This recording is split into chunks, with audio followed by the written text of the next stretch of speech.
साथियों, स्वागत है आप सभी का एक बार फिर से मेरे चैनल पर। तो जैसा कि आपको पता है कि अब हम यहाँ से जो कि अब हम नई तैयारी स्टार्ट कर दिए हैं, जो कि आने वाले अपकमिंग एग्ज़ाम्स के लिए, उसी के रिगार्डिंग अब जो हमारा मेन फ़ोकस होने वाला है, वो डीबीटी 2023 और उसके रिगार्डिंग जो भी नेक्स्ट पेपर हमारे सामने आएँगे, तो अब हम यहाँ पे उसकी चर्चा करेंगे। तो हालाँकि सबसे पहले तो मैं नेक्स्ट बात पे जाने से पहले, जैसा कि हमने इसके पहले के लेक्चर में मैंने फ्लूइडिटी को कवर किया था, ठीक है?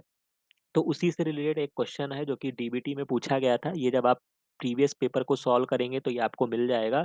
तो जो चीज़ें कल मैंने आपको एक्सप्लेन की थी अपने पिछले लेक्चर में, उसी से ही उतनी इन्फॉर्मेशन से ये आपको क्वेश्चन सॉल्व हो जाएगा, ठीक है? और डीबीटी के एग्ज़ाम में कुछ टॉपिक्स उनके फ़ेवरेट होते हैं, जैसे कि कुछ न्यूमेरिकल्स पार्ट्स होते हैं जो उनके फ़ेवरेट्स होते हैं, जहाँ से वो क्वेश्चंस पूछते हैं। और पर्सनली मैं भी उसको काफ़ी पसंद करता हूँ, क्योंकि ऐसे क्वेश्चंस एक रिसर्चर जो कि कल को आप जेआरएफ क्वालीफाई करके आप किसी इंस्टीट्यूट में रिसर्च करेंगे, तो ये बहुत ही बेसिक और बहुत ही इम्पोर्टेंट चीज़ है कि आपको बफर वगैरह प्रिपेयर करना आना चाहिए, ठीक है? और इसमें कोई बहुत बड़ी केमिस्ट्री का यूज़ नहीं होना है, बस एक नॉर्मल फ़ॉर्मूले होते हैं, उनको यूज़ करके आपको करना होगा। तो हम उसको अभी नेक्स्ट पार्ट में समझेंगे, बट उसके पहले क्या करना है, पहले इस क्वेश्चन को हम देख लेते हैं, जो कि हमने कल के टॉपिक को पढ़ा था। तो ये आप जाके देखिएगा, ये आपको डीबीटी के 2015 पेपर में शायद ये क्वेश्चन मिल जाएगा। बाकी ये जो भी बच्चे अब यहाँ से मेरे को फ़ॉलो कर रहे हैं, पहली बात तो मैं उनको एक ड बता दूँ कि जिस तरीके से हमने 4 महीने में तैयारी की, आपके सामने रिज़ल्ट सामने है, चाहे वो आईसीएमआर का पेपर रहा हो, चाहे वो सीएसआईआर का पेपर रहा हो, इवन आईसीएआर का पेपर रहा हो, ठीक है? तो प्रत्यक्ष को प्रमाण की आवश्यकता नहीं होती है। इस चैनल पे जो नए जुड़े हुए हैं, वो जाके प्रीवियस वीडियो को ज़रूर देख लें और उसके बाद एग्ज़ाम में आए हुए क्वेश्चंस को कंपेयर कर लें, और बाकी तो मैंने वहाँ पे एक्सप्लेन किया हुआ है, ठीक है? तो जिन बच्चों को, चूँकि वहाँ पे हमारे पास समय सीमा कम थी, लेकिन अब हम ये जो कि आज से हम डीबीटी 2023 को टारगेट कर रहे हैं। और एक चीज़ मैं आपको बता देता हूँ यहाँ पर, सबसे इम्पोर्टेंट चीज़ जो मैं यहाँ पे आपको क्लियर कर देता हूँ, कि डीबीटी का एग्ज़ाम जो होता है वो आपका, मान के चलिए कि जो नेक्स्ट एग्ज़ाम आपका होगा वो 2023 का जो एग्ज़ाम होगा, चूँकि अब ये नॉर्मल ट्रेंड पर आ गए हैं। हालाँकि 2019 तक ये एग्ज़ाम अप्रैल में कंडक्ट करा लिया जाता था और उसी के रिगार्डिंग 2022 में अपने ये वापस से उस चीज़ों पर वापस आ गए हैं। तो मुझे ऐसी उम्मीद है कि अप्रैल में ही आपका ये मोस्ट प्रोबेबली पेपर होगा। अभी आप अक्टूबर में हैं, जो कि दशहरा, दीपावली जो कि आपका चल रहा है, इन सब चीज़ों में सारा आपका अक्टूबर खत्म ही हो जाएगा। नवंबर, दिसंबर, जनवरी, फरवरी जो कि आपके ठंडी के दिन रहेंगे, समय बीतते समय नहीं लगता है, 4 महीने का आपके पास टाइम है। मार्च में आपका फॉर्म ओपन हो जाएगा, जिसमें आप बीच में गेट वगैरह का पेपर देंगे। हो सकता है सीएसआईआर का भी कोई डेट आ जाए इस बीच में पेपर होने के लिए, तो हमेशा तैयारी करनी है, अच्छे से करनी है, ताकि आप मार्च-अप्रैल में अगर डीबीटी अपना पेपर कंडक्ट कराता है, तो वो चीज़ें आप अच्छे से उसमें परफ़ॉर्मेंस कर सकें, ठीक है? पिछली बार हमारे पास समय सीमा कम था, इसी वजह से हमने कम चीज़ों को, जो इस एग्ज़ाम में सॉलिड चीज़ें थी, उसको हमने पढ़ा। इस बार हमारे पास समय है, तो हम डिटेल से सारी चीज़ों को पढ़ेंगे। तो आपके लिए भी होमवर्क है कि आप एक नोट्स बना लीजिएगा, जो चीज़ मैं पढ़ाता हूँ, उसका तो नोट्स बनाइए ही बनाइए, प्लस आप डीबीटी का एक अलग नोट्स बना लीजिए, जिसमें आपका काम है कि 2008 से लेकर 2023 सॉरी 2022 तक के पेपर आपको अवेलेबल मिल जाएँगे, जिसमें से आपको 2015 से लेकर 22 तक के पेपर तो आपको सॉल्व करने ही करने हैं, ठीक है? उसके पहले अगर आप चले जाएँ तो बहुत अच्छी बात है, और जब आप इसको सॉल्व करेंगे, बहुत सारे आपको कॉन्फिडेंस आएँगे, आपको लगेंगे कि कुछ इनके पेट क्वेश्चन्स हैं जो ये बार-बार रिपीट भी करते हैं, कुछ ऐसे भी क्वेश्चन्स हैं जो इनके फेवरेट हैं, तो उस पहलू पे आप काम करेंगे। और जब ये आपके पास एक नोट्स फॉर्म में होगा, तो लास्ट मोमेंट पे आप रिवाइज़ करके जाएँगे, और कुछ चीज़ों को आप क्या करेंगे, अगर आपको नहीं भी पता है और पीवाईक्यूज़ में आए हुए क्वेश्चन हैं, तो आप उसको कैसे भी करके गूगल पे सर्च करके उस टॉपिक को पढ़ भी लीजिएगा और उसका करेक्ट आंसर जो है वो नोट कर लीजिएगा। हो सकता है कि वो नेक्स्ट बार आपसे पूछ लिया जाए। तो पहली बात आपको ये मैंने समझा दी है। उसी के रिगार्डिंग जो कि मैंने आपको मेम्ब्रेन फ्लूइडिटी पढ़ाया था, तो अब यहाँ पर एक क्वेश्चन यहाँ पे पूछा गया है कि most organism can regulate membrane की fluidity by changing the lipid composition, ये हमने पढ़ा था, ठीक है? इफ सेल्स आर ट्रांसफर्ड कर दिया जाए from a warm environment to the cold one, ये क्या करेगा? समझ रहे हैं? मतलब कुछ भी वार्म से कोल्ड में लाए, कुछ भी किया, अगर उसको अपनी फ्लूइडिटी को बनाए रखना है, तो हमने क्या समझा था? हमने यही समझा था कि जो मेम्ब्रेन की फ्लूइडिटी होती है, वो 3 कारणों पे डिपेंड करती है। एक आपका उसकी चैन की लेंथ होती है, ठीक है? अगर उसको फ्लूइड में रहना है, तो चैन लेंथ कम होना चाहिए, ठीक है? ये मैं फ्लूइडिटी की बात कर रहा हूँ, ठीक है? उसके अलावा अनसैचुरेशन उसमें क्या होना चाहिए, ज़्यादा होना चाहिए, डबल बॉन्ड होने चाहिए और जो कोलेस्ट्रॉल आपका होता है वो हमेशा मेम्ब्रेन की फ्लूइडिटी को कम करता है, ठीक है? तो यहाँ पर आपको इतना ध्यान रखना है जो कि हमने इसके पिछले लेक्चर में पढ़ा था कि चेन लेंथ हमेशा कम होगी तभी वो मेम्ब्रेन फ्लूइड स्टेज में रहेगा क्योंकि जितनी लंबी चेन होती जाएगी, मान लीजिए कि आपका जैसे मैंने कल एग्जांपल देके भी बताया था कि अगर कोई 25 कार्बन की चेन है तो इसमें नॉन कोवैलेंट इंटरेक्शन ज़्यादा होगा, जो बहुत सारे नॉन कोवैलेंट एक तरीके से कोवैलेंट का काम करेंगे और उसको क्या करेंगे, एक तरीके से पकड़ के रखेंगे जो कि वो फ्लूइड में नहीं हो पाएगा मतलब मूवमेंट नहीं कर पाएगा। समझ रहे हैं? सिंपल सी बात ये होती है। तो अब उन्हीं पहलुओं को देखते हुए पहले बात तो आप ऑप्शन को ट्रेस कर लीजिए। तो जैसा कि यहाँ पे दिया गया है डी ऑप्शन से अगर मैं शुरुआत करूँ कि phospholipids will not be incorporated into the membrane. तो फॉस्फोलिपिड्स की तो हमने इस पूरे अभी तक कोई मेम्ब्रेन की फ्लूइडिटी में कोई रोल ही नहीं पढ़ा। तो ये ऑप्शन आपका कैंसल हो जाएगा। इसके बाद there will be an increase in the proportion of saturated fatty acid. तो सैचुरेटेड फैटी एसिड के लेवल को इंक्रीज किया जाएगा। अगर उसको फ्लूइड में बनना है तो उसको क्या करना था, उसको डबल बॉन्ड बनाना था ना, यानी कि अनसैचुरेशन वाले को करना था। तो ये तो सैचुरेशन वाला भी कैंसिल हो गया। इसके बाद जो आपका सबसे इंपॉर्टेंट चीज ये है कि there will be a increase in the proportion of 16 carbon fatty acid compare to the 18 carbon fatty acid. यानी कि आप मेरे पिछले लेक्चर को जाके देखिएगा जहां पे मैंने कार्बन 10 को लेकर एग्जाम्पल बताया था। तो ऑब्वियस सी बात है कि वो चैन लेंथ को कम रखना चाहेगा। तो यानी कि ये करेक्ट ऑप्शन होगा, ये ट्रू है क्योंकि वो क्या करेगा 16 कार्बन की चेन लेंथ को सिंथेसाइज करेगा, 18 कार्बन की चेन को नहीं सिंथेसाइज करेगा। और इसी का वाइस वर्सा यहाँ पे स्टेटमेंट दिया गया है कि वो डिक्रीज करेगा 16 कार्बन को और 18 कार्बन को इंक्रीज करेगा। ऐसा थोड़े है भाई, वो 18 कार्बन को क्यों इंक्रीज करेगा, वो इंक्रीज करेगा 16 कार्बन के चैन को। हालांकि कार्बन तो लेंथ बड़ी है बट फिर भी वो क्या करेगा 16 कार्बन को बनाएगा, 18 कार्बन को नहीं बनाएगा। तो इस तरीके से यहाँ पर जो इसका करेक्ट आंसर आपको मिलेगा वो बी ऑप्शन मिलेगा। तो इस तरीके के बहुत सारे क्वेश्चंस एग्जाम में पूछे जाते हैं, ठीक है? तो बहुत ही अच्छे से मैंने आपको समझा दिया है, इसको डेली रिकॉल करिएगा, एग्जाम में आपसे जरूर क्वेश्चन पूछे जाएंगे, ठीक है? अब हम यहाँ पे नेक्स्ट पार्ट की तरफ चलते हैं जो कि आज मैंने यहाँ पे कुछ स्पेसिफिक टॉपिक्स को उठाया है जो कि आपके स्टॉक सॉल्यूशन वगैरह के बारे में हम सबसे पहले देखेंगे, मोलैरिटी वगैरह। तो ये बफर्स वगैरह के क्वेश्चन आपको हमेशा मिलेंगे।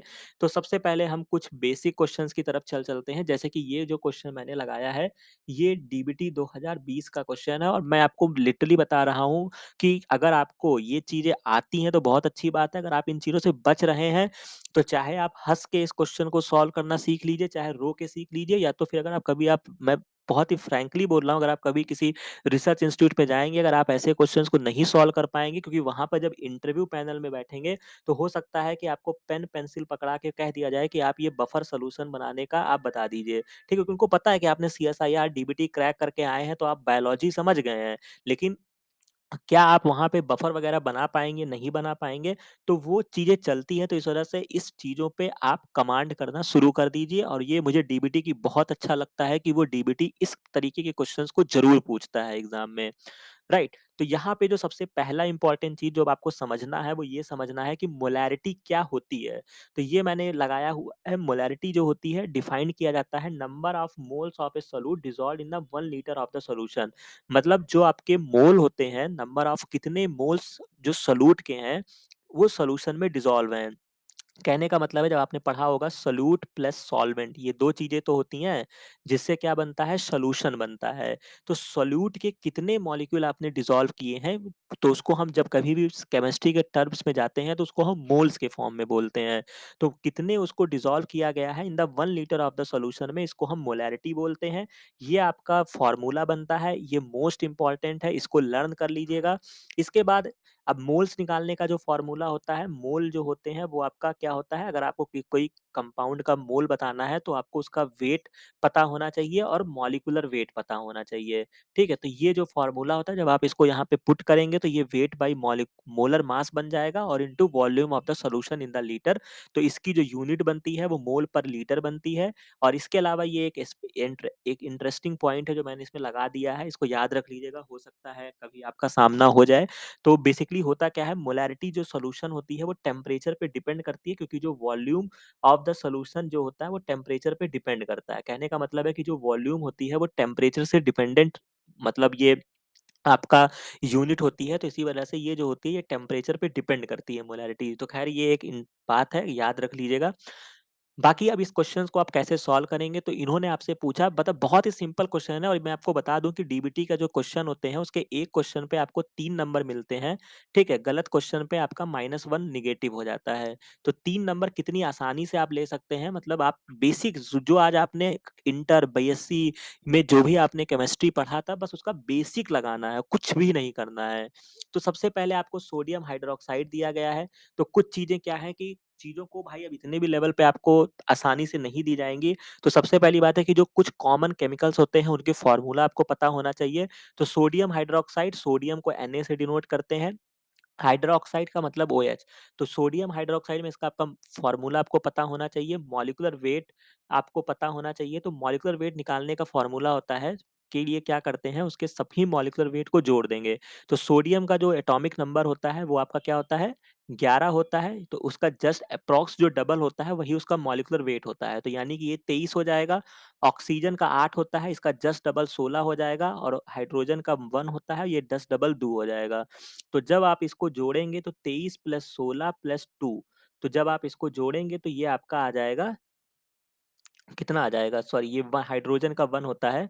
तो ये जो आपका आ जाएगा, ये आपका 40 आ जाता है। तो ये आप इसको रटे रहिएगा। ठीक है, बहुत ही कॉमन चीज है, जो NaOH होता है, सोडियम हाइड्रोक्साइड का जो मॉलिक्यूलर वेट होता है वो 40 होता है। बस इतनी इंफॉर्मेशन आपको रखनी थी, और केवल आपको फॉर्मूले में पुट करना है। तो मोलैरिटी जो हो जाएगी वो क्या हो जाएगी, वेट आपको बताना है। ठीक है, मॉलिक्यूलर वेट आपने निकाल लिया, 40 निकाल लिया है। वॉल्यूम आपको 0.25 लीटर बोल रहा है। ठीक है, 0.25 लीटर है।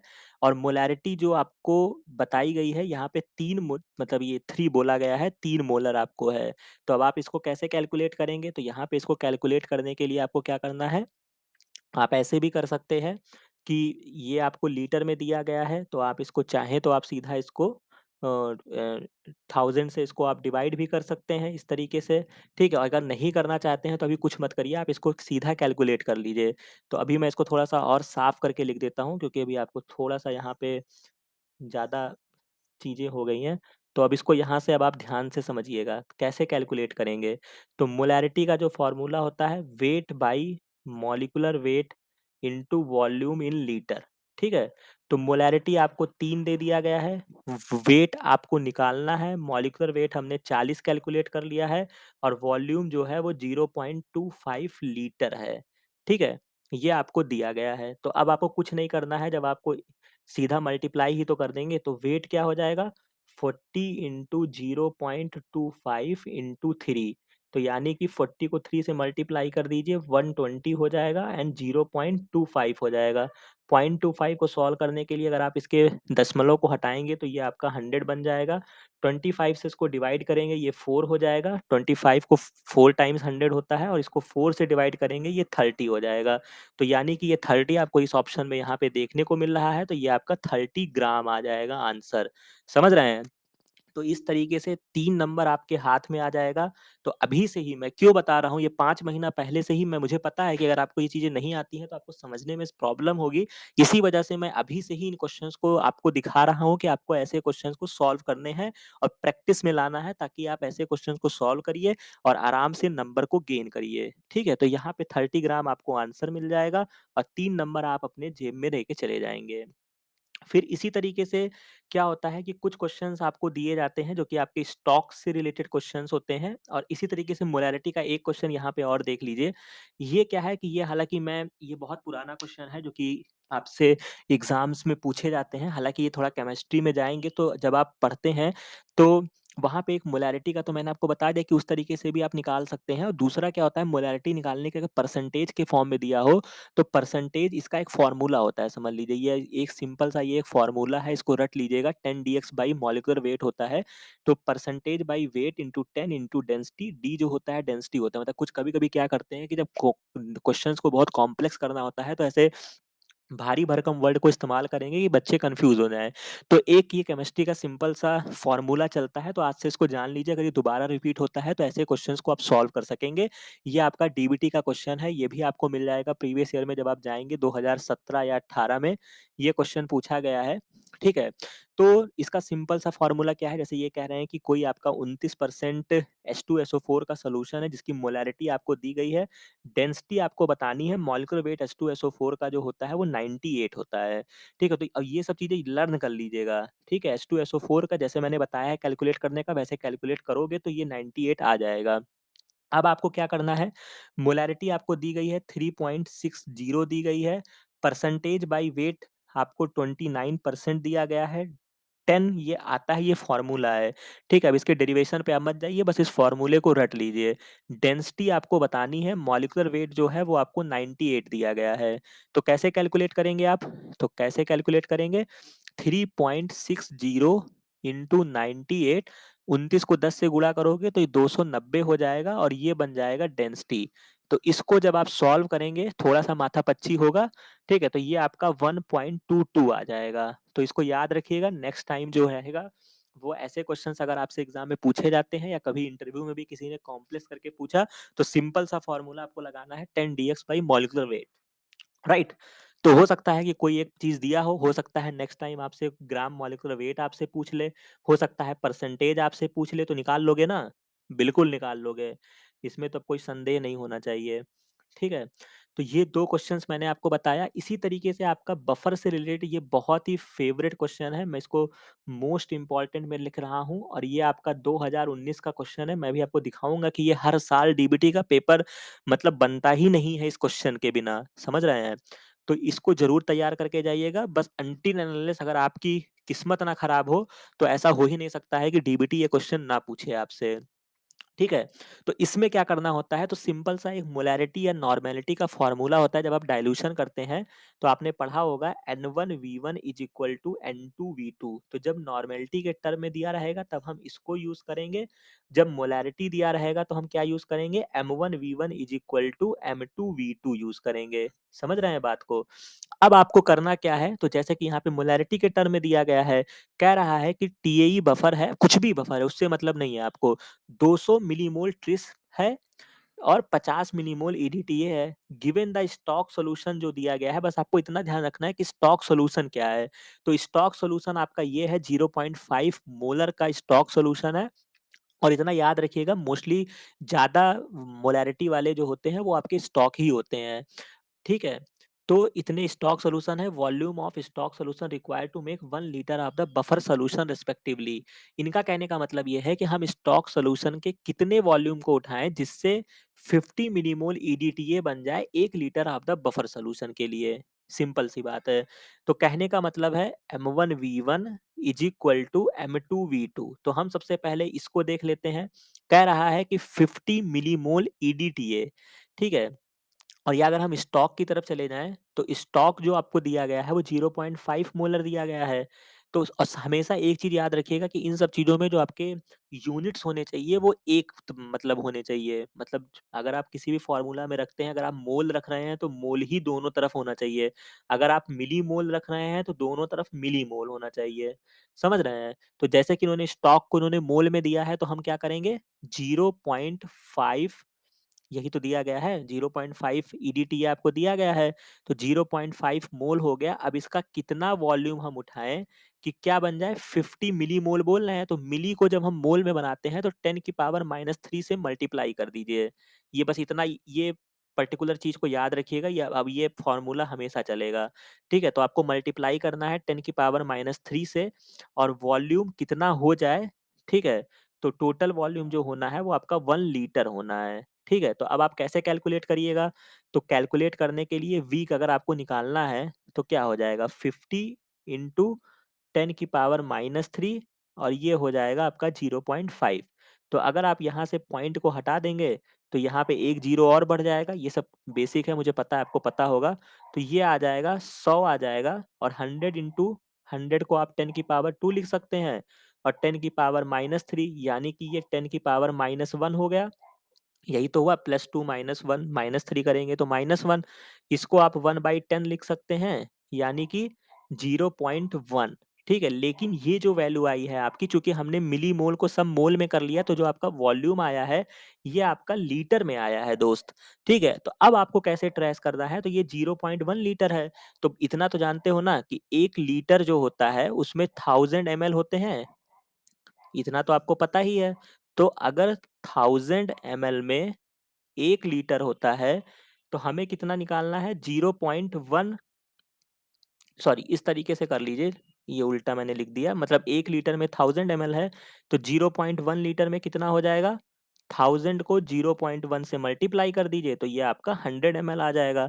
अब 100 एमएल देख लीजिए, आपका यहाँ पे दिया हुआ है ईडीटीए के लिए। बस इतना ध्यान रखिएगा कि ईडीटीए सेकंड दिया गया है, टीएई फर्स्ट है, तो यानी कि जो ये एक अंश, क्योंकि एक ऑप्शन में ये भी 100 आपको मिल जाएगा, तो इसको नहीं टिक करना है, क्योंकि 100 एमएल फिर उन्होंने घुमा दिया है। तो ये आपका 100 एमएल किसका आ गया? ईडीटीए का आ गया। अब इसी तरीके से अगर आप ट्रिस का कैलकुलेट करना चाहो, तो ट्रिस के लिए भी मोलैरिटी वही दी गई है, ठीक है? अब इसको भी कैलकुलेट कर लीजिए लगे हाथ। तो इसके लिए आपको क्या करना होगा, देखिए इसके लिए आपको करना क्या होगा कि 0.5 वही चीज़ दिया गया है, इसमें तो कोई कन्फ्यूज़न नहीं है। 0.5 का कितना वॉल्यूम लें कि अब आपको 200 बना देना है। तो 200 इंटू 10 की पावर -3 हो जाएगा, और वॉल्यूम आपका वही 1 लीटर रहेगा। उसी के फॉर्म में हम स्टैंडर्ड चल रहे हैं।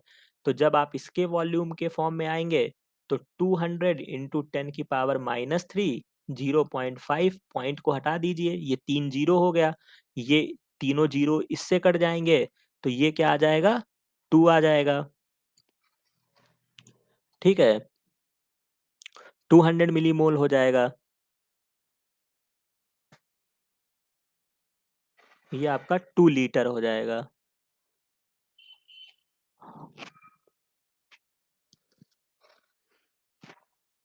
1 सेकंड, कुछ तो गड़बड़ हुआ है। देखिए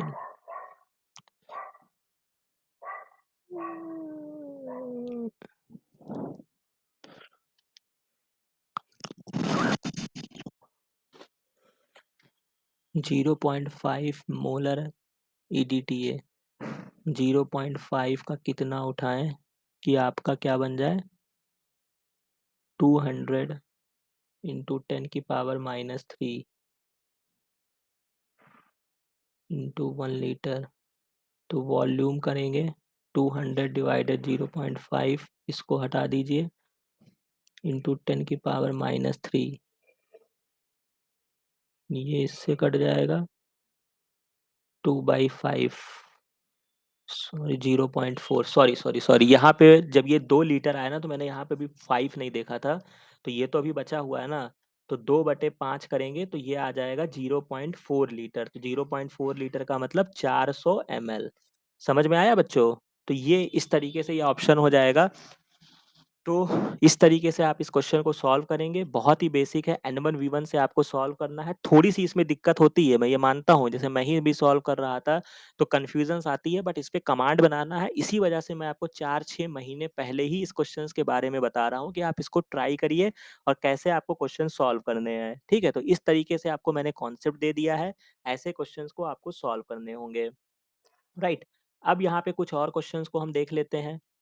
इसी तरीके से आपका ये 2000 कब पूछा गया? 2020 के पेपर में पूछा गया है। ठीक है? तो अब इस तरीके से आपको समय भी बचाने हैं और अपने काम भी करने हैं, तो एक भी अगर आपको मिल जाए तो उसी समय आप छोड़ देंगे। तो जैसे कि बफर कंटेनिंग 10% ऑफ सॉल्यूशन, ये सारे आपको दिए गए हैं। For making 1 litre of the buffer आपको बनाना है फॉलोइंग स्टॉक सॉल्यूशन। तो स्टॉक सॉल्यूशन ये आपको दिया गया है। तो अब आप कैलकुलेट कर लीजिए, 1 मोलर ट्रिस है, तो यानी कि आप 1 मोलर ट्रिस का कितना उठाएँ कि क्या बन जाए आपका 20 मिलीमोल। ये देख रहे हैं, 20 मिलीमोल ट्रिस बनाना है, तो 20 मिली का मतलब 10 की पावर -3, हमने इसको मोल में कन्वर्ट कर लिया, और आपका जो फाइनल वॉल्यूम होना चाहिए वो आपका 1 लीटर होना चाहिए। ठीक है? अब इसको कैलकुलेट कर लीजिए, तो x क्या हो जाएगा? 20 इंटू 10 की पावर -3 आ जाएगा, यानी 20 डिवाइडेड बाई 1000, अगर आप कर लीजिए 10 की पावर -3 को नीचे लाएँगे तो ये हो जाएगा, यानी कि 0.02, इसको लिख सकते हैं 0.02 लीटर लिख सकते हैं, यानी कि इसको अगर आप मल्टीप्लाई कर देंगे, 0.02 इंटू 1000 से जब मल्टीप्लाई करेंगे तो ये क्या आ जाएगा? पॉइंट 2000 हो जाएगा, 0.02 है तो यहाँ पे दशमलव लग जाएगा, दशमलव के बाद 0 कट जाएगा, तो ये आपका आ जाएगा 20 ml। तो 20 ml आप यहाँ पे देख लीजिए, हमने ट्रिस के लिए कैलकुलेट किया है, यहाँ पे आपको एक ऑप्शन में दिख रहा है, तो ये इसका करेक्ट आंसर बन जाएगा। बाकी रिमेनिंग भी आप इसको कैलकुलेट कर लीजिए। नहीं समझ में आ रहा है परसेंटेज ग्लूकोज आपको कैसे कैलकुलेट करना है, नहीं भी पता है, तो भी आप इस तरीके से तो कैलकुलेट कर लिए ना। 20 मिलीमोल ट्रिस से 50 मिलीमोल एचसीएल देख लीजिएगा। समझ रहे हैं? तो ये एक सिंपल कॉन्सेप्ट है जहाँ से हर बार डीबीटी क्वेश्चंस पूछते हैं, तो उसको ज़रूर सॉल्व करिएगा। इस पे अपना कमांड बना लीजिएगा। फिर एक क्वेश्चंस मैंने इस तरीके से और भी लगा दिए हैं यहाँ पे। एक थोड़ा-सा इस जब आप प्रीवियस ईयर को सॉल्व करेंगे तो डीबीटी ऐसे भी क्वेश्चंस पूछते हैं। ये सेक्शन ए की मैं बात कर रहा हूँ, ठीक है? सेक्शन ए के लिए इन्होंने क्वेश्चंस पूछते रहते हैं कि कुछ आपको करेक्ट कॉम्बिनेशन देखना होता है, तो ऐसे गोला करके इसमें बेसिक आपका रीज़निंग टाइप का रहता है कि क्या उनमें क्या रिलेशन है। तो अगर आप इसमें थोड़ा-सा गौर करेंगे तो 7 है ये 49 हुआ, 6 है 36 हुआ, 5 है 25 हुआ, यानी कि स्क्वायर हो रहा है। 7 का स्क्वायर 49, 6 का स्क्वायर 36, 5 का स्क्वायर 25। अब इन दोनों में क्या रिलेशन है? इसमें भी +2 किया है, इसमें भी +2 किया है, इसमें भी +2 किया है। ठीक है? अब जब ये 51 हो गया है, तो इसमें इन्होंने क्या किया है? इसमें इन्होंने 3 से मल्टीप्लाई 5 से मल्टीप्लाई किया है। यही तो किया है अगर आप इसमें देखें कि 51 इंटू 5, 5 1 जा 5, 5 5 जा 255। इसी तरीके से इसको भी 5 से मल्टीप्लाई किया है, तो जब आप 27 को 5 से मल्टीप्लाई करेंगे, तो ये आपका 135 आ जाएगा। तो ऐसे क्वेश्चंस भी इम्पोर्टेंट है, इसकी प्रैक्टिस कीजिएगा। आपको इसके प्रीवियस ईयर के क्वेश्चंस में मिल जाएगा, जो कि आप उसको सॉल्व करिएगा। फिर आपका एक क्वेश्चंस मैंने यहाँ पे उठाए हैं जो कि बहुत ही थोड़ा-सा यहाँ पे मैं बियर लैम्बर्ट की तरफ जाऊँगा, मतलब बहुत सारे क्वेश्चंस थे, तो इसमें इस क्वेश्चंस पे भी मैं जाता हूँ कि कैसे आप इस क्वेश्चन को सॉल्व कर सकते हैं। तो इसको देखिएगा। सबसे पहले यहाँ पे कह रहा है कि सबसे पहले आप इस जब क्वेश्चंस को पढ़ेंगे तो ये है कि ए स्टूडेंट जो है वो इतने मोलर सॉल्यूशन कॉपर सल्फेट का है। एब्जॉर्बेंस उसका दिया गया है 0.3 दिया गया है जब वो क्यूवेट को इस्तेमाल कर रहा है, path length 1 centimetre. Copper sulphate solution वही दूसरा स्टूडेंट इस्तेमाल कर रहा है, तब उसको एब्जॉर्बेंस इतनी मिल रही है। तो आपको ये बताना है कि व्हाट इज़ द कंसंट्रेशन जो सेकंड स्टूडेंट के पास था, ठीक है? तो इसके लिए मैं आपको एक बेसिक चीज़ बता देता हूँ कि मैंने जब आप इनिशियली में मेरे वीडियो को देखेंगे तो वहाँ पे मैंने 2022 के कुछ क्वेश्चंस को मैंने बताया था, जब मैंने अपने चैनल को क्रिएट किया था। तो वहाँ पे मैंने बियर लैम्बर्ट का एक क्वेश्चन 2022 में आया है, वहाँ पे मैंने एक्सप्लेन किया था। और कुछ नहीं जानते हो तो बियर लैम्बर्ट लॉ के बारे में इतना जान लेना कि ए जो होता है वो डायरेक्टली प्रोपोर्शनल होता है सी के और एल के। मतलब एब्जॉर्बेंस जो होती है वो उसके कंसंट्रेशन के डिपेंड करती है और पाथ लेंथ पे डिपेंड करती है। ठीक है? बाकी ये पूरा रूल था। तो बियर साहब थे और लैम्बर्ट साहब थे। तो लैम्बर्ट साहब की स्पेलिंग में एल है और इसको एल से जोड़ दीजिए। तो लैम्बर्ट साहब ने पाथ लेंथ को बताया था कि वो पाथ लेंथ के डायरेक्टली प्रोपोर्शनल होता है और बियर साहब ने कंसंट्रेशन को बताया था। तो पहली बात तो ये क्लियर हो गई। अब एक चीज़ और आपको यहाँ पे बस इतनी जानकारी करनी थी, उसके लिए मैं आपको बैक में लेकर जाऊँगा जब आप छोटे थे और क्लास 12th में जब आप केमिस्ट्री पढ़ते थे, तो वहाँ पे आपने बॉयल्स और चार्ल्स का लॉ पढ़ा होगा। ये बहुत ही बेसिक है, जब आप गैस चैप्टर पढ़ते हैं तो वहाँ पे आपने पढ़ा होगा, ठीक है? तो वहाँ पे आपने फॉर्मूले पढ़े होंगे P1 V1 is equal to P2 V2। तो सबसे पहले एक छोटा-सा पार्ट है, एग्ज़ाम में क्वेश्चंस पूछे जाते हैं, ख़ास तौर से आईसीएमआर में तो ऐसे क्वेश्चंस आए हुए हैं। तो सबसे पहले एक बार जब इतनी यहाँ तक पहुँच रहे हैं, तो अभी समझिएगा कि मैं कहना क्या चाह रहा हूँ। तो जब बॉयल्स लॉ एंड चॉस लॉ तक बात आई है, तो इसको पहले देख भी लेते हैं कि बॉयल्स लॉ आखिर क्या था। तो सिंपल सी बात है कि यहाँ से एक कॉन्सेप्ट आप लेकर जाएँगे, जैसे बॉयल्स का लॉ कहता है कि कांस्टेंट टेम्परेचर पर जो प्रेशर होता है अमाउंट ऑफ गैस इनवर्सली होता है वॉल्यूम ऑफ द गैस के। सिंपल सा मतलब है कि कोई वॉल्यूम अगर ये दिया गया है 1 लीटर है, ठीक है? अगर आप प्रेशर को इंक्रीज़ करेंगे, मतलब प्रेशर को अगर आप डबल करेंगे तो वॉल्यूम हाफ़ हो जाएगी। तो आज आपने ये चीज़ को भी जान लिया कि प्रेशर को अगर आप बढ़ाएँगे तो वॉल्यूम क्या हो जाएगी? कम हो जाएगी। पहली बात तो ये हो जाएगा। दूसरी चीज़ यहाँ पर जो आपको ध्यान रखनी है, वो आपको ये ध्यान रखना है कि जब कोई इनवर्स रिलेशन आता है, तो बायल साहब ने ये बोला कि जो उसका टेम्परेचर कांस्टेंट कर दिया जाए, तो प्रेशर जो होता है, मतलब प्रेशर जो होगा वो क्या हो जाएगा? वॉल्यूम के इनवर्स प्रोपोर्शनल हो जाएगा। तो जब भी ये इनवर्स प्रोपोर्शनल होता है, तब जो फ़ॉर्मूला बनता है, उसको हम क्या बोलते हैं? मतलब अगर अगर यहाँ पे ये इनवर्स का चिन्ह हटाएँगे, तो पीवी इज़ इक्वल टू एक कांस्टेंट आ जाएगा। तो ये जो बनता है आपका P1 V1 is equal to P2 V2 formula बनता है। सिंपल सी बात है, जब ये इनवर्स प्रोपोर्शनल होगा। अब इसको समझिएगा। इसी तरीके से गैलुसैक साहब ने बोला कि इन्होंने जब कांस्टेंट वॉल्यूम को रखा तो इन्होंने बताया कि जो प्रेशर होता है वो डायरेक्टली प्रोपोर्शनल होता है टेम्परेचर के। तो जब कोई चीज़ डायरेक्टली प्रोपोर्शनल होगा तो जब आप कांस्टेंट का सिंबल हटाएँगे तो वहाँ पे एक कांस्टेंट आ जाएगा। इनवर्स का डायरेक्टली का प्रोपोर्शनल का सिंबल हटाएँगे तो मान लीजिए कि ये कांस्टेंट आ गया। तब जब आप फ़ॉर्मूला बनाएँगे तब ये फ़ॉर्मूला आपका बन जाएगा, क्या बन जाएगा? यहाँ पर जब बनता है P1/T1 is equal to P2/T2, ठीक है? ये फ़ॉर्मूला बनेगा। इसी तरीके से ये बॉयल्स का मैंने आपको बता दिया, जब ये इनवर्स प्रोपोर्शनल होगा, सिंपल सी बात जो मैं आपको बताना चाहता था वो यही था, P1V1 is equal to P2V2 ये फ़ॉर्मूला बनता है। लेकिन जब कोई चीज़ उसके डायरेक्टली प्रोपोर्शनल होती है, तब जब चार्ल्स साहब ने जो बताया था, उसमें जो फ़ॉर्मूला आपका बनेगा, वो V1/T1 is equal to V2/T2 बनता है। अब इसी चीज़ को यहाँ पे अप्लाई करना था और यहाँ पे जो इन्होंने क्वेश्चन पूछा है कि एब्ज़ॉर्बेंस था, कंसंट्रेशन था। तो अब आपको अगर इसी के बीच में रिलेशन निकालना है क्योंकि 2 लोगों ने 2 डिफरेंट एक्सपेरिमेंट्स किए हैं। बहुत ध्यान से समझना, ठीक है? तो जब ये डायरेक्टली प्रोपोर्शनल है तो इसका फ़ॉर्मूला बनेगा A1/C1 is equal to A2/C2। अब यहीं पर ही आपका क्वेश्चन सॉल्व हो गया। एब्ज़ॉर्बेंस पहला एब्ज़ॉर्बेंस आपको क्या दिया गया है? 0.3 दिया गया है। कंसंट्रेशन आपको क्या दिया गया है? कंसंट्रेशन जब आप यहाँ पे जाएँगे यहाँ पे कंसंट्रेशन जो आपको दिया गया है वो 0.15 मोल दिया गया है। दूसरा एब्ज़ॉर्बेंस आपको दिया गया है 0.45, ठीक है? और कंसंट्रेशन जो यहाँ पे आपको फाइंड आउट करनी है, ये x हो गया। अब जब x निकालना है तो इसमें तिरछा गुणा कर दीजिए।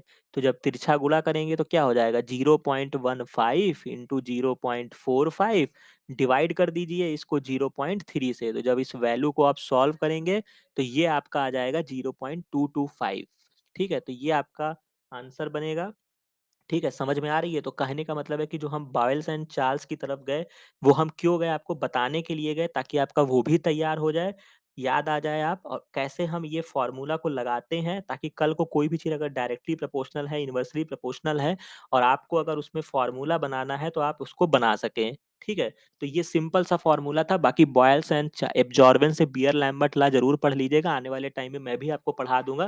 बाकी सिंपल सा फ़ॉर्मूला है, एब्ज़ॉर्बेंस जो होगा वो डायरेक्टली प्रोपोर्शनल होगा कंसंट्रेशन लेंथ के। बस इतना चीज़ याद रखिएगा A is equal to CL, ठीक है? बस इतनी बात याद रख लीजिएगा, सिंपल सी बात है और इसमें आपको कुछ नहीं जानना है, ठीक है? तो इस तरीके के कुछ क्वेश्चन्स मैंने आपको बता दिए हैं। अब यहाँ पर एक क्वेश्चन्स और है जो कि मैंने चैनल क्रिएट किया था तो मैंने आपको बताया था, बट ये भी उससे रिलेशन नहीं है, बट ऐसे क्वेश्चन्स आते हैं और ऐसे क्वेश्चन्स आपको सॉल्व करने चाहिए। Molecular weight of the valine का दिया गया है, सेरीन का दिया गया है इतना डाल्टन और वो डाइपेप्टाइड बना रहा है। तो हमेशा मैंने आपको बताया था कि जब भी ट्राइपेप्टाइड बनेगा तो उसमें 2 डबल बॉन्ड होगा, डाइपेप्टाइड बनेगा। ये सब कब बताया था? जो हमारे नए बच्चे होंगे वो सोच रहे होंगे, तो जब मैंने आईसीएमआर का पेपर सॉल्व कराया था तब बताया था, डीबीटी के जब मैंने 2022 के पेपर सॉल्व कराए थे तब बताए थे। और नहीं जानते हो तो अब से जान लो, बाकी हम डिटेल में इसको 4 महीने का समय है, हम इसको बहुत अच्छे से पढ़ेंगे। बट यहाँ पे बहुत ही बेसिक कॉन्सेप्ट है, उसको समझ लीजिए। डाइपेप्टाइड बनेगा तो एक पेप्टाइड बॉन्ड होगा, 2 चीज़ें हैं तो molecular weight of the dipeptide का क्या होगा? तो सिंपल सी बात है कि जब अमाइनो एसिड्स जो होते हैं वो मिलते हैं और मिलते हैं क्या बनाते हैं? पेप्टाइड का फॉर्मेशन करते हैं। यही तो कॉन्सेप्ट होता है और जब बहुत सारे पेप्टाइड मिल जाते हैं n नंबर में, तब आपका प्रोटीन बन जाता है, सिंपल सा यही कॉन्सेप्ट होता है। तो जब भी ये रिएक्शन होती है यानी कि जब पेप्टाइड बॉन्ड का फॉर्मेशन होता है तो एक वाटर मॉलिक्यूल रिलीज़ होता है, ठीक है? इसको बोलते हैं, इसीलिए पेप्टाइड बॉन्ड के फॉर्मेशन को हम क्या बोलते हैं? डिहाइड्रेशन की प्रोसेस बोलते हैं। और यही चीज़ जब आप ग्लाइकोसिडिक बॉन्ड का फॉर्मेशन पढ़ते हैं, यहीं से इसको भी समझ लीजिए। ग्लाइकोसिडिक बॉन्ड जब आप पढ़ते हैं, तो वहाँ पर भी एक वाटर का मॉलिक्यूल जो होता है रिलीज़ होता है और वाटर का जो मॉलिक्यूलर वेट होता है वो 18 होता है, यहीं पर सारी स्टोरी थी। तो सिंपल सा आपको क्या करना है, 117 में 105 जोड़ देना है, इसका मॉलिक्यूलर वेट, इसका मॉलिक्यूलर वेट। 7 5 12 का 2 हासिल 1 हो जाएगा। फिर इसके बाद आप इसको जोड़ेंगे, ये आपका 222 मिल जाएगा। 222 एक ऑप्शन में इन्होंने दिया है चालाकी के साथ। बहुत सारे बच्चे 222 टिक कर देंगे, लेकिन ये ऑप्शन गलत है। क्यों गलत है? क्योंकि जब आपका ये रिएक्शन हुआ, एक वाटर का मॉलिक्यूल रिलीज़ हुआ है, तो यानी कि वाटर का जो वाटर निकल गया तो उसका मॉलिक्यूलर वेट भी घटाइए आप। तो यानी कि 222 में से 18 आप घटा देंगे, तो इसका जो करेक्ट आंसर आपको मिलेगा, वो क्या मिल जाएगा? 204 मिलेगा। समझ रहे हैं? तो ऐसे क्वेश्चंस को भी तैयार कीजिएगा और बहुत आसानी से 3 नंबर आपको देकर जाएगा, इसमें कोई कन्फ्यूज़न ही नहीं आएगी, समझ रहे हैं? बस इतना याद रखिएगा, क्या-क्या आज से याद रखोगे? ये बताओ तुम पहले? तो याद हम ये रखेंगे डिहाइड्रेशन की प्रोसेस कौन-कौन सी है? ग्लाइकोसिडिक बॉन्ड का फॉर्मेशन हो या पेप्टाइड बॉन्ड का फॉर्मेशन हो, ठीक है? हो सकता है नेक्स्ट टाइम में आपसे ऐसे ही क्वेश्चंस पूछे जाएँ कि पेप्टाइड बॉन्ड के फॉर्मेशन या ग्लाइकोसिडिक बॉन्ड में क्या कॉमन है? तो दोनों ही प्रोसेस में डिहाइड्रेशन की प्रोसेस कॉमन है, राइट? तो ये पार्ट भी मैंने आपको एक शॉर्ट क्वेश्चन था मैंने ऐड किया था। इसी तरीके से मोलैरिटी का एक क्वेश्चन का और प्रैक्टिस कर लेते हैं, what will be the molarity of इतने सॉल्यूशन ऑफ NaOH। तो इसमें भी आपको कुछ नहीं करना है, मोलैरिटी आपसे पूछ रहा है तो वेट अपॉन मॉलिक्यूलर वेट करना है और वॉल्यूम करना है जो कि आपका लीटर में रहेगा। तो इसमें आपको क्या करना है, चूँकि आपको सारी चीज़ें mg में दिया गया है तो आप उसी हिसाब से कैलकुलेट कर लेंगे। वेट आपको दे दिया गया है 4 mg दिया गया है, NaOH की बात की गई है, फिर वही NaOH 40 मॉलिक्यूलर वेट। तो 4/40 हो जाएगा, इसको डिवाइड कर दीजिए, ये आपका 1/10 आ जाएगा। 1/10 को आप 0.1 मोलर लिख सकते हैं, ये आपका कॉन्सेप्ट हो जाएगा। सिंपल सी स्टोरी यहाँ पे आपका हो गया, ये आपका करेक्ट ऑप्शन दिया गया है, ठीक है? तो ऐसे क्वेश्चन ये 3 नंबर आपको आराम से मिल जाएँगे, ठीक है? इसी तरीके से आपका फिर बफर का क्वेश्चन आपसे पूछा गया है, ये आपका 2021 का क्वेश्चन है डीबीटी का, ठीक है? देखते जाइए कि इसके बिना तो इनका कोई क्वेश्चन ही नहीं बनता है। फ़ॉर्मूला क्या लगाना है, M1V1 M2V2 लगाना है। अब इसमें आपको ट्रेस करना था, तो सबसे पहले आप कैसे ट्रेस करोगे कि ये आपको 100 ml आपका सॉल्यूशन बनाना है, इतने का स्टॉक सॉल्यूशन आपको ये दिया गया है। तो MgCl2 को उठा लीजिए सबसे पहले, तो MgCl2 100 मिलीमोल बनाना है, स्टॉक 100 मिलीमोल का है, तो 100 मिली को हम सबसे पहले क्या कर लेंगे, मोल में कन्वर्ट कर लेंगे, बट फिर भी यहाँ पे ये भी मिली में दिया गया है और ये भी मिली में दिया गया है, तो अगर आप नहीं भी करते हैं तो भी चलेगा, तो हम इसको नहीं करते हैं, ठीक है? तो अब सिंपल सा इसको कैलकुलेट करके देखते हैं, ठीक है? तो 100 आपको दिया गया है मिलीमोल ट्रिस HCl है, ठीक है? सॉरी MgCl2 है, उसका कितना मैं उठाऊँ कि 5 बन जाए और वॉल्यूम जो होना है वो 100 ml हो जाए। तो 100 कट जाएगा, x इज़ इक्वल टू 5 आ जाएगा। अब इसमें देख लो MgCl2 कहाँ दिया गया है, 5 एक ही ऑप्शन में दिया गया है, यही इसका करेक्ट ऑप्शन बनेगा। रिमेनिंग होमवर्क है, आप कैलकुलेट करिएगा और देखिए कि क्या ये तीनों चीज़ें आपको मिल रही हैं कि नहीं मिल रही हैं, ठीक है? अब 2 सेकंड में ये क्वेश्चन सॉल्व हुआ है, आपको 3 नंबर आपके जेब में हो जाएँगे, ठीक है? तो इस पे आप कमांड करेंगे और क्वेश्चंस को ऐसे बोनस समझ के इसको सॉल्व करेंगे। इसी तरीके से 1-2 क्वेश्चंस आपसे ऐसे भी पूछे गए हैं मिसिंग नंबर को लेकर, मतलब इस तरीके बहुत, हालाँकि मैं ऐसे चीज़ों पे बहुत ज़्यादा क्वेश्चन सॉल्व करने को नहीं करता हूँ, बट डीबीटी के केस में ये ऐसे क्वेश्चंस देते हैं कि जो आप सॉल्व कर सकते हैं, तो इस चीज़ों को प्रयास करिएगा। तो अगर आप इसमें, आपको क्या करना होता है, आपको एक लिंक ढूँढना होता है, तो 5 और 11 के बीच में क्या है, अगर आप इस पे नोटिस करें, तो 5 और 11 में कोई तो संबंध होगा, 7 का डिफरेंस है, 11 सॉरी 5 और 11 में अगर आप यहाँ पे देखेंगे तो 5 दूनी 10 और 1 जोड़ दिया गया है 11, फिर 11 दूना 22 और 1 23, 23 दूना 46 और 1 47, 47 दूना 94 और 1 95, तो 95 का दूना 191 हो जाएगा, ठीक है? लेकिन अगर आप इधर से चलते हैं तो 2 को भी अगर आप रख के देखें, जैसे इन्होंने एक ऑप्शन में दे रखा है, तो अगर आप यहाँ पे 2 भी रखेंगे तो 2 दूना 4, 1 5 हो जाएगा। अगर यहाँ से चलते हैं आप, 5 दूना 10, 1 11, तो यानी कि इसका जो करेक्ट ऑप्शन बनेगा वो आइदर 2 और 191 हो जाएगा। फिर इसके बाद एक क्वेश्चन, ये बहुत ही अच्छा क्वेश्चन है, डीबीटी ने पूछा था, जो मैंने आपको आईसीएमआर सॉल्व कराते समय 1000 बार चिल्ला के बताया था। 4 गैप रूल से कैलकुलेशन करने के लिए बहुत अच्छे-अच्छे से क्वेश्चंस आते हैं, लेकिन देखना क्या है आपको, क्वेश्चन पूछा गया if a single standard DNA sequence of 250 nucleotide का है, जिसमें 30% थाइमीन है, number of adenine, guanine, thymine and cytosine आपको बताने हैं, ठीक है? तो ऐसी चीज़ों में क्या होता है कि आपको क्या बताने हैं, तो सीधा-सी बात कही होती है कि आप जैसा जानते हैं कि एडेनिन जो होता है वो थाइमीन के बराबर होता है, ग्वानिन जो होता है वो साइटोसिन के बराबर होता है, यही चारगैप साहब ने बताया था। लेकिन चारगैप साहब ने ये भी बोला था कि हम केवल डबल स्टैंडर्ड डीएनए या आरएनए के लिए हम बता रहे हैं, हम सिंगल स्टैंडर्ड पे ये अप्लाई नहीं होता है। तो जहाँ भी सिंगल स्टैंडर्ड आरएनए या सिंगल स्टैंडर्ड डीएनए का केस होगा, वहाँ पे आप कैलकुलेट ही नहीं कर सकते हैं। तो यहाँ पे यही चीज़ दिया गया है जो इस क्वेश्चन की बहुत खूबसूरती मैं कहूँगा, सिंगल स्टैंडर्ड डीएनए यहाँ पे पूछा है, तो आप इसको कैलकुलेट नहीं कर सकते हैं और इसको याद रखिएगा। कभी भी 4 गैप रिलेशन से ये क्वेश्चन आए तो लगता है एग्ज़ाम में जब आपको मिलेगा तो आप सोचेंगे कि अरे यार, ये तो बहुत ही आसान क्वेश्चन मिल गया है, लपक के कर लेते हैं। बट ऐसे क्वेश्चन बहुत ही, मतलब आपको यहाँ पे ध्यान रखना है कि उन्होंने डबल स्टैंडर्ड की बात की है कि सिंगल स्टैंडर्ड की बात की है। समझ रहे हैं? तो ये क्वेश्चंस भी आपको ध्यान रखने हैं। अच्छा क्वेश्चन था जिन्होंने पूछा था। इसके बाद कुछ ये मिसिंग नंबर वाले क्वेश्चंस भी पूछते हैं। अब आपको इसमें भी एक रिलेशन ढूँढना होगा, तो 71 से 76 में 5 का डिफरेंस है। 76 से 69 की तरफ जाएँगे तो इन्होंने 7 कम कर दिया है, -7 हो गया है। फिर इसमें इन्होंने 5 जोड़ दिया है, फिर इसमें क्या कर दिया है, -7 कर दिया है, फिर +5 किया है। तो अब फिर -7 करेंगे तो 72 में से अगर आप 7 घटा दोगे तो ये आपका 65 आ जाएगा, जो कि आपको इस ऑप्शन में मिल जाएगा। तो ऐसे क्वेश्चंस आपको सॉल्व करने हैं, जो कि आपको लगाने होंगे। फिर ये आपका क्वेश्चंस आपको एक बार फिर से देखने को मिल गया। यहाँ पे कुछ नहीं करना है, प्रिपेयरिंग आपको दिया गया है, सॉल्यूशन कंटिन्यू दुनिया भर का ट्रिक्स करके दिया है, बस इन्होंने यहाँ पे ये चीज़ दे दिया है एफडब्ल्यू, ठीक है? तो हालाँकि ये भी देख के डरना नहीं है, यही मॉलिक्यूलर वेट कह दो भैया, चाहे फार्मूला वेट कह दो, बात तो वही हुआ ना, एफ से फार्मूला ही तो है। तो इसमें डरना क्यों है? और दूसरी बात, अगर आप NaCl को कैलकुलेट करने जाओगे, जिस तरीके से मैंने बताया है, NaCl का मतलब क्या हो गया? इसका मैंने सोडियम का मॉलिक्यूलर वेट 23 बताया, क्लोरीन का 35.5 होता है। जब आप इसको कैलकुलेट करोगे तो ये 58.5 आ जाएगा। मोलैरिटी के लिए हमने क्या बताया? वेट अपॉन मॉलिक्यूलर वेट का फॉर्मूला लगाना है इंटू वॉल्यूम लगाना है। अब यहाँ पे आपको जो कैलकुलेट करना है, वो कैसे कैलकुलेट करना है? मान लीजिए कि अगर आपको मैं यहाँ पे दिखाता चलूँ, जैसे कि फॉर एग्ज़ाम्पल अगर आप EDTA की तरफ जाते हैं, तो 5 मिली मोलर EDTA सॉल्यूशन है। ठीक है? कुल मिला के आपको सबका वेट निकाल लेना है, ठीक है? तो अगर आप सीधा सा मैं कहूँ कि अगर आप सीधा NaCl की तरफ ही अगर आप चले जाएँ, किसी भी एक को निकाल लीजिए, मतलब जो भी आपको सरल लगे। तो अगर आप ट्रिस की तरफ जाते हैं, तो मान लीजिए कि ये 50 मिलीमोल है, ये आपको मोलैरिटी दे दी गई है। मिलीमोल का मतलब है 50 इंटू 10 की पावर -3। वेट आपको कितना दे दिया गया है? वेट आपको यहाँ पे सॉरी, वेट हमको निकालना है, ठीक है? वेट निकालना है, फॉर्मूला वेट आपको 120 दे दिया गया है। तो ये आपका 120 दे दिया गया है और वॉल्यूम आपका 500 ml है, ठीक है?